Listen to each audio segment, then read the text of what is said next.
তো বন্ধুরা, এই যে ডিমের খোসা আর চা, আমরা যে চা খেয়ে ফেলে দেই আর ডিমের খোসা অবশ্যই আমরা সবাই ফেলে দিই। তো ফেলে না দিয়ে যারা টবে গাছ লাগাও, বিশেষ করে গাছপ্রেমী যারা, তারা এই কাজটা করতে পারো আমার মতো। এই যে ডিমের খোসাটা একেবারে গুঁড়ো করবে, আর একেবারে না গুঁড়ো করলেও চলে। এভাবে দিয়ে এই যে চা পাতা ফেলে দেওয়া চা পাতাটা সংগ্রহ করে আমি এই যে পুরাতন মাটির সাথে মিক্সড করে দিয়েছি।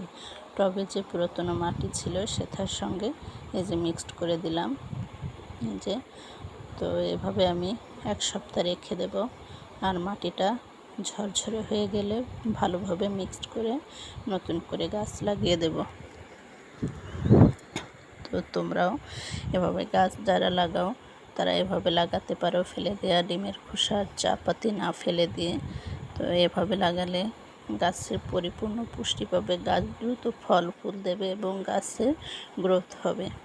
এই যে দেখো কতটা হয়েছে, ফেলে দিলে তো চলেই যায়, তাই না?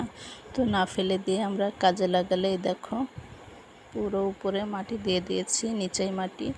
তো এভাবে আমি 1 সপ্তাহ রেখে দেব, তারপর আমি শুকিয়ে গেলে পুরোটা মিক্সড করে তারপরে যে কোনো গাছ লাগিয়ে দেব। তোমরাও এভাবে লাগাতে পারো। এই দেখো, বাজার থেকে সার না কিনে তো এভাবে ঘরে তৈরি তোমরা সার ব্যবহার করতে পারো।